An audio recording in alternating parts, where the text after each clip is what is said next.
يا زهراء. عن جابر الجعفي قال: كنت ليلة من بعض الليالي عند أبي جعفر عليه السلام، فقرأت هذه الآية: يا أيها الذين آمنوا إذا نودي للصلاة من يوم الجمعة فاسعوا إلى ذكر الله. فقال عليه السلام: مه يا جابر، كيف قرأت؟ قال: قلت: يا أيها الذين آمنوا إذا نودي للصلاة من يوم الجمعة فاسعوا إلى ذكر الله. قال: هذا تحريف يا جابر. قال: قلت: فكيف أقرأ جعلني الله فداك؟ فقال: يا أيها الذين آمنوا إذا نودي للصلاة من يوم الجمعة فامضوا إلى ذكر الله. هكذا نزلت يا جابر، لو كان سعيا لكان عدوى،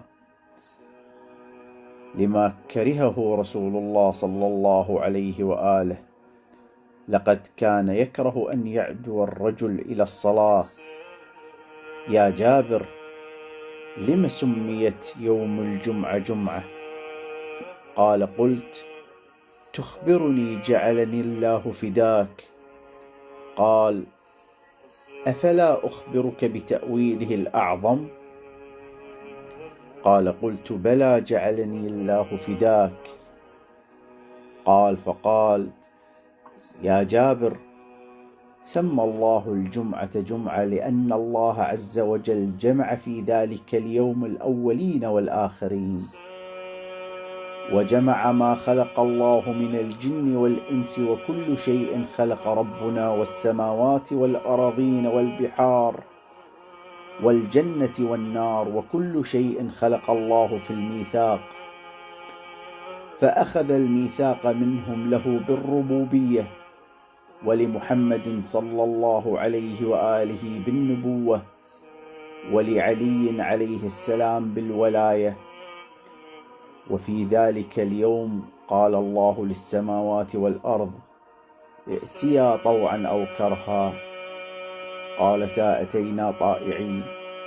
فسمى الله ذلك اليوم الجمعة لجمعه فيه الأولين والآخرين. ثم قال عز وجل: يا أيها الذين آمنوا إذا نودي للصلاة من يوم الجمعة من يومكم هذا الذي جمعكم فيه. والصلاة أمير المؤمنين عليه السلام، يعني بالصلاة الولاية، وهي الولاية الكبرى. ففي ذلك اليوم أتت الرسل والأنبياء والملائكة وكل شيء خلق الله، والثقلان الجن والإنس والسماوات والأرضون، والمؤمنون بالتلبية لله عز وجل. فامضوا إلى ذكر الله وذكر أمير المؤمنين، وذروا البيع، يعني الأول، ذلكم يعني ببيعة أمير المؤمنين، وولايته خير لكم من بيعة الأول وولايته إن كنتم تعلمون. فإذا قضيت الصلاة، يعني بيعة أمير المؤمنين، فانتشروا في الأرض، يعني بالأرض الأوصياء. أمر الله بطاعتهم وولايتهم كما أمر بطاعة الرسول وطاعة أمير المؤمنين عليه السلام.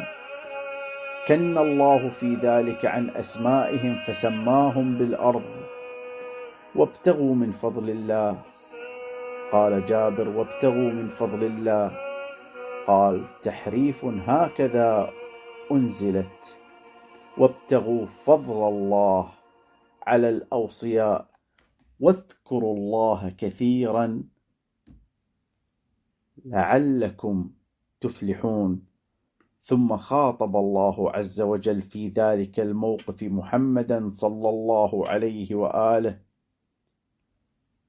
فقال: يا محمد، إذا رأوا الشكاك والجاحدون تجارة، يعني الأول، أو لهوا، يعني الثاني، انصرفوا إليها. قال: الحمد لله وحده، والصلاة على محمد وآله أجمعين، وسلم تسليما كثيرا.